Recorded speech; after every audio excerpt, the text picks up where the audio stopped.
Hello everybody and welcome to another shader graph tutorial.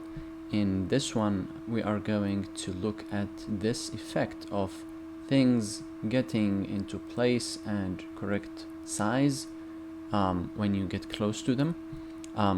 It's inspired by the game Bastion. If you don't know it, Google it. It's pretty cool. Now in Bastion, whenever you are close to something, it comes, and even if you stop like this, it will still come to its correct position and scale, right? And that's I believe is established by or made using just normal animation, while this is just one shader that will do this effect for the whole thing. Also in Bastion, if you go back moonwalking, these are not gonna go back there, right? They are gonna stay in their position. Again, that's because each one of these tiles have its own state and own animation, so it will just come into its place and never go back. Also, if you noticed these couple of days, trees, YouTube creators are collaborating to tell people to donate for planting trees. Each $1 will plant one tree. So I'm gonna put the link in the description so that any of you can donate if you want. We want to hit a $20 million dollars, which is 20 million trees, by or before 2020. So let's just jump into the actual tutorial. Let's start by saying that these tiles are from this cartoon temple building kit. You can find it on the asset store for free. This dude and the animation of him is from Adobe Mixamo, if I'm pronouncing that correctly, also for free. Yeah, and I just made these, and well, the trees are from this asset called Darth Artisan, something like that. Also from the asset store, you can find it for free. So let's start by opening our shader graph. In here I already have this basic setup of having a color texture, which is mapped to the albedo, a normal texture which is mapped to a normal strength node and a strength parameter, and then connected to the normal, and an ambient occlusion which is connected to the occlusion, and just a tiling and offset node connected to all of them with a parameter of vector 4 which will have tiling and offset. Alright, so just the basic stuff to show the texture. Let's start by creating an object node which has the position, and this position is usually the center of the mesh. Now it depends on where did you create this mesh. If you created it, like for example in Blender, you can have the or in any other software, you can have the position to be in anywhere you want, even outside of the mesh, right? But usually it's in the middle. So what we want to do is I already have this vector 3 node. I just turned off the exposed so that it doesn't show up in the editor, because I'm not gonna use it in the editor, right? But you can have exposed to be enabled if you want. And it's very important that you rename the reference to something meaningful, so that we are gonna use this name from a C# script. So just keep that in mind. So that's a vector 3 node which is going to map to the position of the player. Now what we want to do is, based on how far the player is from each object, right? So subtract, oops, and we only care about one axis in here, so we are gonna do split, and we're gonna use only the x-axis, right? So based on this, now this can go below 0 or above 1, so we need to clamp it between 0 and 1, and then this can be used for a LWRP node, which for the T of the LWRP node, which is going to go between the position in world coordinates, so that's the original or the actual place that the mesh is going to end up in, and we are going to subtract a vector 3 from that, which is only because we only care about the mesh going to like on the y-axis basically, right? So if you are far, it's down, and then when you get close, it goes up, right? And so we are going to connect just a normal vector 1 parameter to the y, and then this is going to be the other. So normal position is if you are close to it, and then the position minus a value on the y-axis if you are far from it. And then we obviously need to transform this from world coordinates to position to object before connecting it. And now we can hit save. We can go back here and let's get these to use shader graph, and that's the one that we are working on. Alright, so you are gonna see some weird stuff. Make sure you have enable GPU instancing, and what else?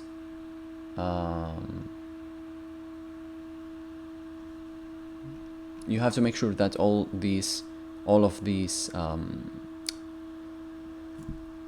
objects are not static as well. And now let's check this script that I already made for the player. So this script will have a public material array, which will assign all the materials that are going to have the position of the player in them, a speed, float, and then a private animator object, which we are gonna get the animator component. So that's just for the animation of walking. And what we are going to do is if inputs .get key the D button, and then we are gonna set a boolean in the animator to walk, which is going to just play the walking animation, and we are gonna do transform.translate to the right of the character, or actually to the left of the character, multiplied by time.delta-time and the speed variable that we defined. And A is for going backwards, and else just stop the animation.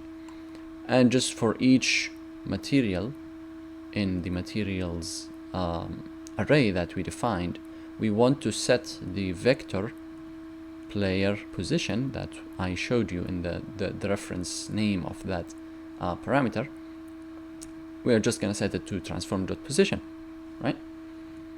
So if we hit play,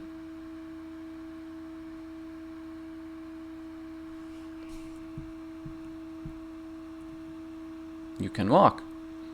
Now you can see that this is the opposite of what we want. And basically that's because we connected these the other way around, so they should be like this. So let's save that. Let's go down. Let's play. Now you can see that's kind of what we want, right?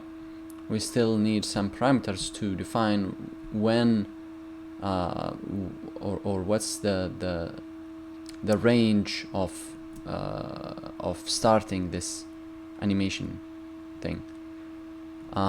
So what we are going to do is, this is, as I said, the value that is deciding on the transition between going up and down. So what we are going to do is we want to divide this number on a parameter range, right? And we can also, to define where does it start, just as a distance, we can subtract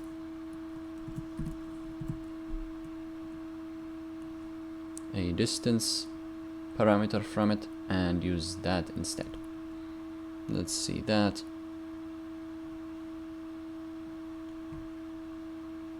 And now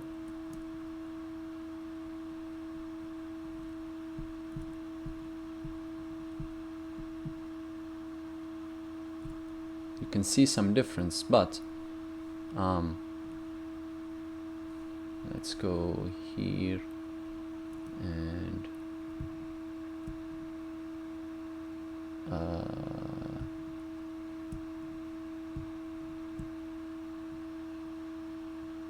you can see changing that will change the range of the effect, and you can use the distance to offset where does it start.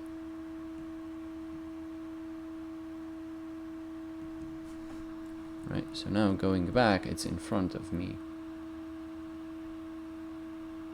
And it looks kind of fine, right? Now to the element of randomization. So now all the tiles on the same axis are moving at the same time. We want some randomization, and we can obviously use, let's pull that. We can obviously use a noise texture, gradient noise, right? Which the unwrapping of this texture, we want it to be the X and Z position of that object, and not for each vertex of that mesh. If we do for each vertex, then the mesh is not gonna be regular. It's each vertex is going to have a different random value, which will make it distort. But we are going to use the center point only, so that, well, we have the same random value for each vertex in the same for the same object. So we are gonna construct a vector 2 out of this, so the X and the Z, and you will see that you have only one value. And then we can just subtract this value from that and use it. And let's save that.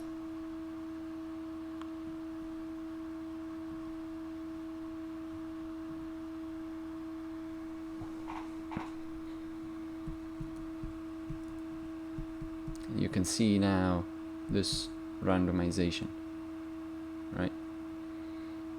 Now I'm not quite sure of what's going on with these tiles that are hidden and then they are shown, but since that we are going to change the position from being 0 to the actual position, then it's fine. It's gonna be fine.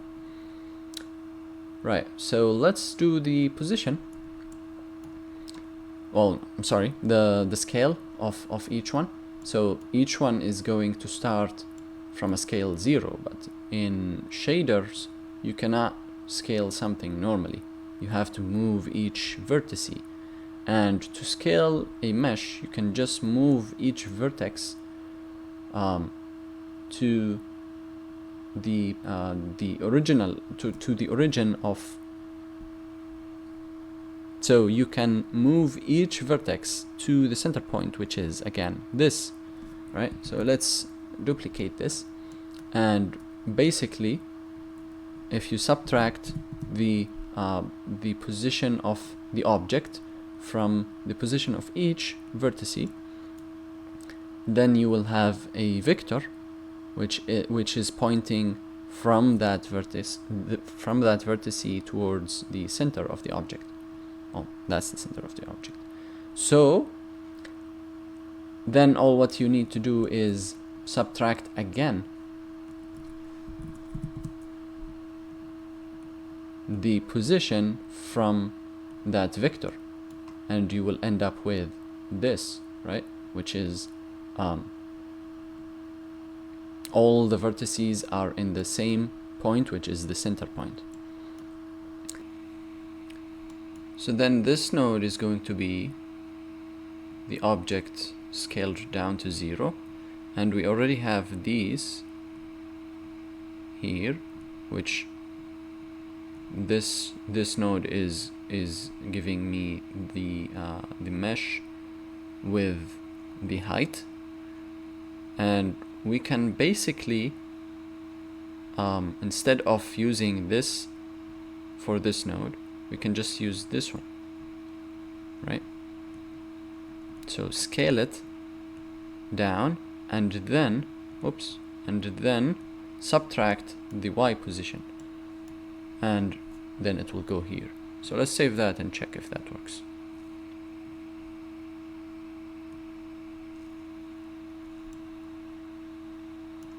Seems to be working, but I guess I just switched these two, I believe.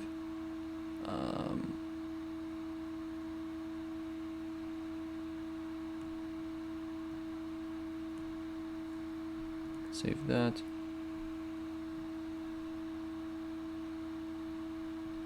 Yeah, now we're talking. So you can see now these ones are scaling down. Let's hit play. Let's look at that.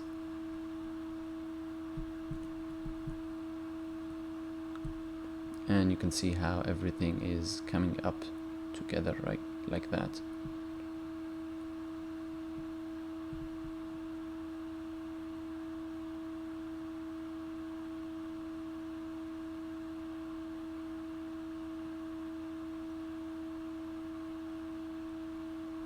Pretty cool, huh? So the only difference between the floor and these is that I am using a different height. So these are these tiles, which have a height of 7, and then these are these pieces, right, the fence, which have a negative height, which means that they are gonna go from top to bottom. And then for the trees, I don't have any height, so they are gonna stay in their position, but they are going to scale up from 0 to whatever scale they are at. Pretty cool. So the only thing left is using a gradient. You can use a gradient to remap a value. So for example, you can throw this here. Now the only thing is you cannot you cannot expose a gradient parameter outside, so you cannot have you cannot change the gradient from the material. So all the materials from a shader will have the same value of the gradient. So now we can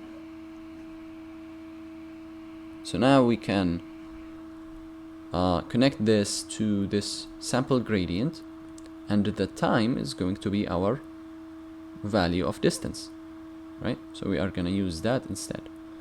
Now the gradient just looks like this. Black is 0, and white is 1, and then you can use this this parameter, right? You can add as many as you want. So I'll show you what's the difference using this. Instead of making the transition linear,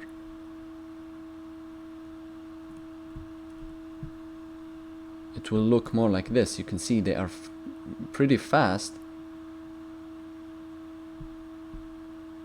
Or actually, it's the other way around, right? They are slow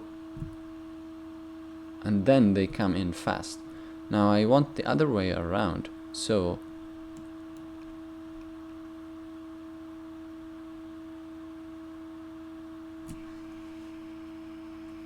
what we can do is just switch the whole thing, right? Or actually, so what we are going to do is just bring this guy up here. Let's save that. Let's check that out.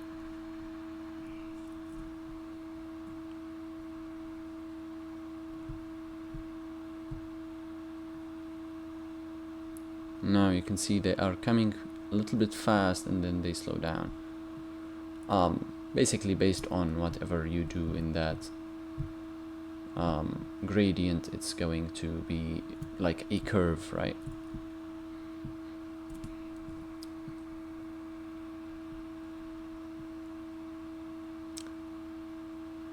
So that's gonna be it for this tutorial. Thank you so much for watching. Don't forget to check out this donation of the planting trees. And if you want to support me, you can do so by buying my assets. The link is in the description. Don't forget to hit that subscribe button. And thank you so much. Have a nice day.